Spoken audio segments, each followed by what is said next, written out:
오늘 우리에게 주시는 말씀은 욥기 1장 20절로부터 22절의 말씀, 우리 한 목소리로 함께 합독하십니다. 욥기 1장 20절로부터 22절 말씀 함께 선포합니다. 시작. 욥이 일어나 겉옷을 찢고 머리털을 밀고 땅에 엎드려 예배하며 이르되 내가 모태에서 알몸으로 나와 싸운즉 또한 알몸이 그리로 돌아가올지라.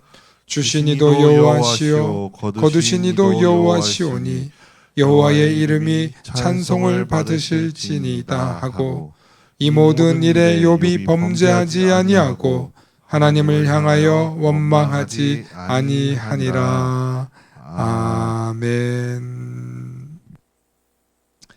오늘은 선한 일을 하였음에도 불구하고 라는 제목입니다. 오늘 이 말씀 속에서 하나님의 크신 은혜와 위로와 소망이 있으시기를 소망합니다.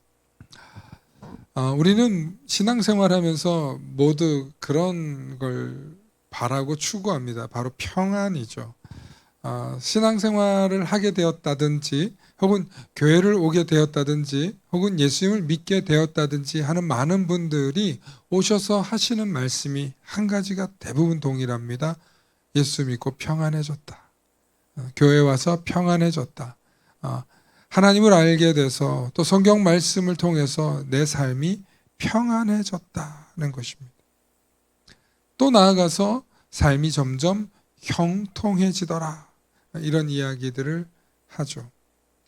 그런데 우리가 신앙인으로서, 그리스도인으로서 하나님의 선하심과 하나님의 축복을 믿고 하나님 주신 위로와 평강이 있으면 알고, 그래서 하나님을 믿으면서 선하게 살아가려고 하고 선한 사람이 되려고 노력하고 심지어는 선하게 삽니다. 그런데 그렇게 선한 일을 함에도 불구하고 우리 인생에서는 정말 예상치 못하는 고난이 찾아옵니다.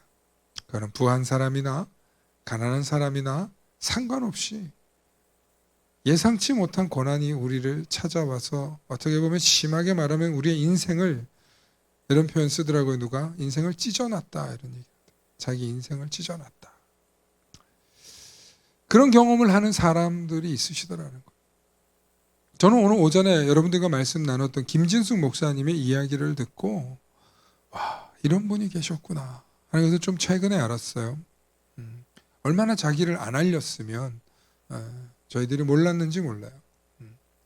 이분을 얘기를 듣고 나서 참 38, 9에 그 유일한 아들 하나를 잃고 겪는 그 고통이 얼마나 끔찍했겠습니까?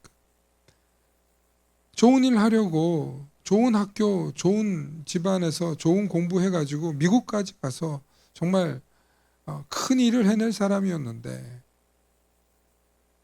그만 아들이 그렇게 떠나면서 정말 이유도 알 수 없는 깽단총에 맞아서 죽게 되었단 말이에요. 너무 허무하게 죽은 거죠. 하나님 어찌하여 저에게 이렇게 고통스러운 일을 주십니까? 아까 오전에도 말씀드렸지만 3년간 무덤 앞에서 울부짖었다고 합니다. 인생을 살다 보면 이런 분들의 이야기가 우리 가족들 속에 혹은 우리 삶 속에 종종 들려옵니다.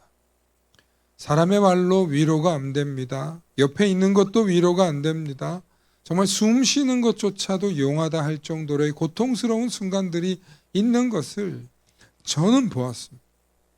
저는 보았고 감히 끼어들 수도 없고 바라볼 수도 없습니다. 제가 고등학교 1학년 올라갈 무렵에 고등학교 1학년의 형이 그렇게 갑자기 요절하는 걸 봤거든요. 그냥 가정이 무너집니다. 무너져. 네. 인생이 찢겨나간.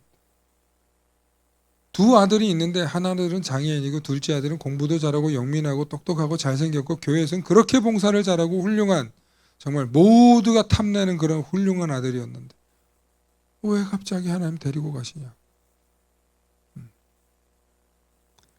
사랑하는 성도 여러분, 우리에게 이런 일이 일어나지 않았다는 것에 감사하는 얘기도 아니고 혹은 그런 일이 일어나지 말아달라고 막아달라고 얘기하는 것도 아니고 때로는 우리 삶에서 어떤 일이 일어날 때 도대체 왜 우리 선하게 살고 좋은 일하고 사는데 왜 이런 일이 일어나냐?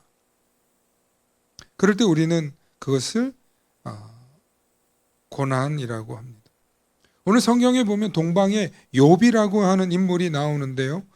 욥은 어떤 평가를 받는 사람이냐면 1장 1절에 온전하고 1장 1절입니다. 온전하고 정직하여 하나님을 경외하며 악에서 떠난 자, 이토록 완벽한 자가 없어. 성경에 몇 명 안 되는 엄친아가 있는데 욥이 그런 인물이에요. 성경에 엄친아가 3명 있어요. 하나가 에녹이고 다니엘이고 그 다음 욥이에요. 네, 정말 아무튼 흠을 찾아볼 수 없는 인물이 몇 분 계시거든요. 그게 에녹이고 그 다음 다니엘이고 그 다음 욥인데, 이런 욥의 자녀들이 순식간에 10명의 자녀들이 요절을 당하고 왔을 때 오늘 이 본문이 나오는 거예요.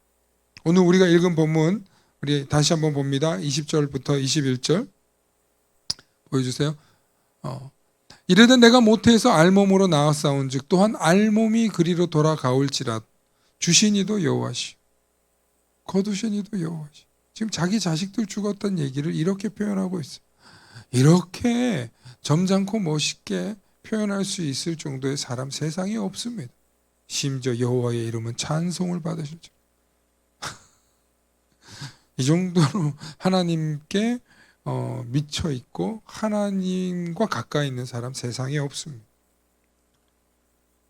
그러니 오늘 1장 1절에 온전하고 정직하여 하나님을 경외하며 악에서 떠난 자라는 평가가 맞죠. 그런데 이 욥이 이렇게 끔찍한 고난을 당할 때 주변의 친구들과 사람들이 찾아와서 얘기합니다. 네가 분명 무슨 죄를 졌다. 네가 알지 못하는 무슨 잘못이 있다 하고 들이댑니다.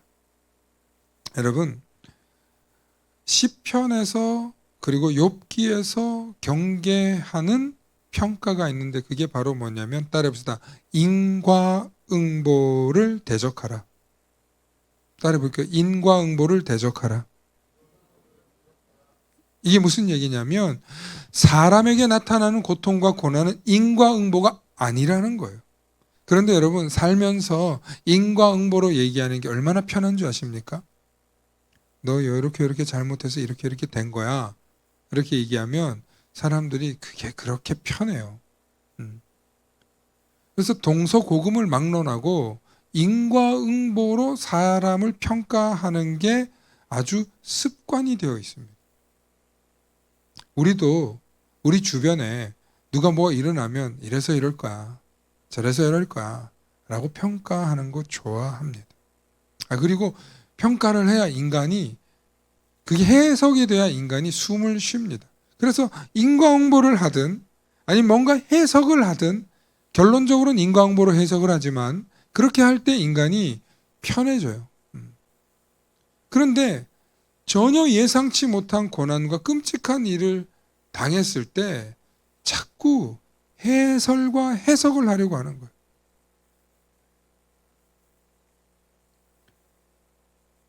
여러분, 김진숙 목사님 아들이 죽은 거에 김진숙 목사님의 잘못이 있습니까? 혹은 그 아들의 잘못이 있습니까? 그래요. 잘못이 있다고 하면 그 깽단 싸움이 날 줄을 몰랐는데 거길 지나간 거겠죠. 여러분이 그걸 잘못이라고 해야 되겠습니까? 아니잖아요. 그러니까 사람들은 입을 가지고 설명하려고 해요. 자꾸. 그런데 욥기가 말하는 핵심 주제가 있는데 그게 바로 뭐냐면 인과응보로 보지 말라 하는 거예요. 우리 삶에 나타나는 일에 대해서. 모든 사람들이 그렇게 인과응보로 해석해서 평가하려고 할 때 사람이 괴로워요. 욥이 얼마나 고통스러워하는지 아십니까? 그렇게 믿어왔던 친구들이 너 분명히 잘못한 거 있어. 너 분명히 무슨 문제가 있어서 그런 일을 당하는 거야. 라고 다 얘기해요. 여러 가지 친구들. 그런데 여러분, 아침에도 말씀드렸지만 고난 속에 발견하는 하나님의 뜻과 계획이 있는 줄로 믿으시길 바랍니다. 여러분, 우리가 잠깐 사는 인생이지만 또 찰나찰나 일어나는 일들에 대해서 우리는 해석하려고 해요. 그럼 축복도 너무 과해도 유리하지 않습니다. 불리해질 수 있습니다. 우리가 자꾸 모든 것을 하나님 입장이 되어서 자꾸 주인된, 창조주된 하나님 입장이 되어서 모든 것을 해석하고 싶어요. 여러분, 거기서 벗어나실 수 있기를 바랍니다. 모든 문제가 어디서 발생하냐? 우리가 하나님 되려고 할 때 문제가 생겨요. 우리는 피조물입니다. 우리에게 일어나는 거, 역사적으로, 과학적으로 증거들을 찾아볼 수는 있지만 그럴 것이다. 그럴지도 모르겠다. 이렇게 확률적으로 평가를 하는 거지 절대로 우리가 정답인 것은 없습니다. 이 세상의 진리시고 이 세상의 모든 것을 아시는 분은 오직 누구 한 분입니까? 누구 한 분이에요? 하나님 한 분이신 줄로 믿으시길 바랍니다. 우리가 어디서 범죄하고 우리가 어디서 상처를 주고 우리가 어디서 고통을 받냐면 사실은 어떤 사건이 발생한 것에 대해서 근본적인 문제가 발생하는 게 아니라 그것을 해석하고 그것을 평가하는 우리의 눈높이에서 상처를 주고 받는다는 것입니다. 사랑하는 성도 여러분, 우리가 거기서 벗어나실 수 있기를 바랍니다. 우리가 하나님이 아니고 우리가 하나님 될 수 없는 것에 대해서 여러분 돌이켜 보실 수 있기를 바랍니다. 그래서 욥이 고백하는 거예요. 이르되 내가 모태에서 알몸으로 나왔사온즉 또한 알몸이 그리로 돌아갈지어라. 주시니도 여호와시요 취하시니도 거두시니도 여호와의 이름인지 여호와의 이름을 찬송할지어다. 여러분, 이게 믿음의 신비입니다. 나의 상황과 감정을 넣어서 모든 것의 주관자가 하나님임을 고백할 때 사실 우리의 영혼이 훨씬 더 자유롭고 평안해질 수 있습니다.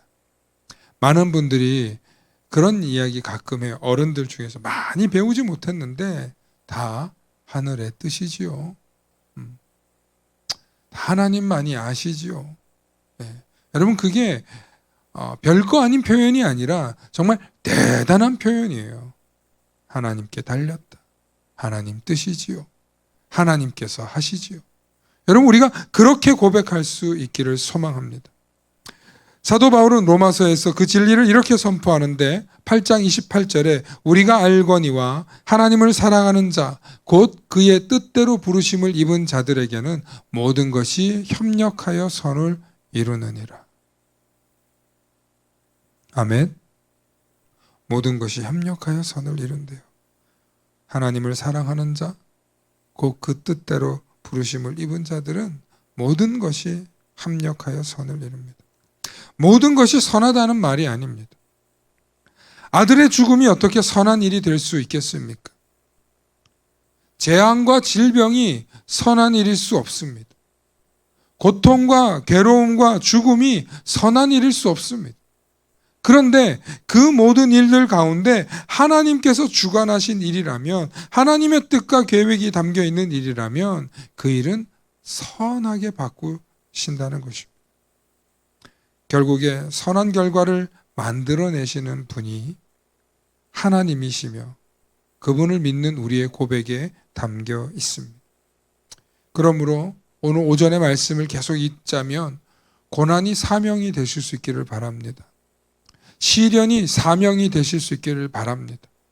아픔이 사명이 되실 수 있기를 바랍니다. 하나님의 인내와 하나님의 주권을 경험한 사람은 자신의 삶에 주저앉아 있을 수가 없습니다. 오히려 그 삶이 멈추지 않게 하고 하나님은 그런 사람들에게 새로운 사명을 주시더라는 것입니다. 살아있는 동안 불쌍한 사람들을 찾아가라. 가난한 자들과 어울려라. 지극히 작은 자에게 한 것이 나에게 한 것이다. 계속 그녀의 삶에 하나님이 울림을 주시더라는 거예요. 그 책을 읽어보면. 사랑하는 성도 여러분, 우리에게 주어진 혹은 우리가 당한 그런 고통, 아픔, 시련 이런 것들로 인해서 여러분들의 마음에 상처가 나 있는 줄 압니다. 여러분들의 마음에 고통이 있는 줄로 압니다. 그런데 여러분, 그거 아무것도 아니에요. 욥처럼 여러분 자녀 10명 먼저 보내보셨어요? 우리 86세 되신 우리 방금 이제 지금은 돌아가셨으니까 한 6년 전에 돌아가셨어요. 지금 살아계시면 92세겠네요. 그럼 그런 목사님의 인생이 되어 보셨어요? 물론 여러분들도 말할 수 없는, 털어놓을 수 없는 고통과 시련이 있을 거예요. 비교급으로 말씀하는 게 아니에요. 그런 시련과 고통이 여러분들 속에 있지만 그 고통이 우리를 지배하고 삼키는 게 아니라 그 고통과 시련 때문에 오히려 우리 삶의 정체성이 새로워진다는 거예요. 그것이 기독교 신앙의 역설적인 은혜인 줄로 믿습니다. 아들을 향한 그리움이 길이의 노숙인들을 향한 손길이 되고, 아들을 향한 사랑의 고백이 길 잃은 노숙인들을 향해서 I love you가 되고, 아들을 잃은 그 슬픔이 혹은 그 고통이 길거리의 노숙인들과 알코올 중독자에게 매맞을 때 God bless you가 나오는 거예요. 여러분, 얼마나 위대한 삶입니까? 고린도후서 1장 4절에 우리의 모든 환난 중에서 우리를 위로하사 우리로 하여금 하나님께 받는 위로로서 모든 환난 중에 있는 자들을 능히 위로하게 하시는 이로다. 여러분, 하나님께서는 환난 중에 우리를 위로하시고 하나님께 받는 위로로서 환난 중에 우리를 능히 위로하실 수 있는 분인 줄로 믿습니다. 우리가 겪은 아픔만큼 우리는 다른 사람의 아픔도 위로할 수 있습니다. 우리가 흘린 눈물만큼 우리가 다른 이의 눈물도 닦아줄 수 있습니다. 그래서 하나님은 어떤 하나님이냐? 한번 따라해 볼까요? 하나님은 우리의 고난을 결코 낭비하시지 않는다. 아멘. 그래서 여러분, 유명한 책이 있습니다. 예수님을 이렇게 평가한 책이에요. 예수님은 상처 입은 치유자다. 상처 입은 치유자. 여러분, 그리고 예수 믿는 우리들도 이 세상에서 상처 입은 치유자가 될 수 있습니다. 왜냐하면 그 고난만큼 누군가를 품고 담을 수 있는 넉넉한 사람이 될 수 있기 때문입니다. 사랑하는 성도 여러분, 우리의 삶 속에서 찾아오는 고난과 시련이 있을 때 우리는 너무 고통스러워하고 괴로워합니다. 그런데 분명히 반박할 수 없는 것은 하나님께서 그 고난의 깊이만큼 우리를 채워주시고 우리를 살려주시고 우리를 도와주시고 우리의 그 깊이만큼 은혜를 부어주셔서 그 고통을 위로로, 그 절망을 소망으로 바꾸시는 하나님을 고백할 수 있기를 바랍니다. 여러분, 다 아는 얘기라고 우리가 그냥 지나갈 수 있는데요, 그렇지 않습니다. 누구나 다 상처가 있고 누구나 다 아픔이 있습니다. 누구나 다 자기가 짊어지는 십자가와 고난이 있습니다. 그런데 그것으로 인해서 하나님을 원망하면서 살아갈 수도 있지만 반대로 하나님께 더욱더 감사하면서 하나님이 내게 주신 사명이 무엇인가? 하나님이 내게 주신 은혜가 무엇인가? 하나님이 내게 주신 그 깊은 뜻과 계획이 무엇인가? 그것을 발견하고 찾으시면서 주님과 함께 동행하시는 이 한 주가 되실 수 있기를 축원합니다. 함께 기도하십니다. 좋으신 아버지 하나님, 감사합니다. 오늘도 저희를 사랑하시사 이 예배의 자리에 불러주시니 감사합니다. 선하게 살고자 애썼음에도 불구하고 우리 삶에 찾아오는 이해할 수 없는 고난으로 인해 때로는 주님을 원망하고 절망했던 저희들의 연약함을 고백합니다. 욥과 같이 모든 것을 잃은 고통 속에서도 주신 이도 여호와시요 거둔 이도 여호와심을 고백했던 그 믿음을 우리에게 허락하여 주옵소서. 우리 모두에게 상처 입고 고난받았던 그 자리들로 인하여 누군가를 사랑하게 하시고 누군가를 품어 나갈 수 있는 그런 더 깊이 있는 믿음의 사람들이 되게 하여 주시옵소서. 우리의 상처가 다른 이들을 향한 비난과 원망의 도구가 되는 것이 아니라 아파하는 이들을 위로하고 살리는 거룩한 사명의 도구가 되게 하여 주시옵소서. 그리하여 우리의 고난을 낭비하시지도 않으시고 합력하여 선을 이루시는 주님의 신실하심을 굳게 믿는 우리 모두가 되게 하여 주시옵소서. 감사드리며 우리를 구원하신 예수님 이름 받들어 기도 올려옵나이다. 아멘.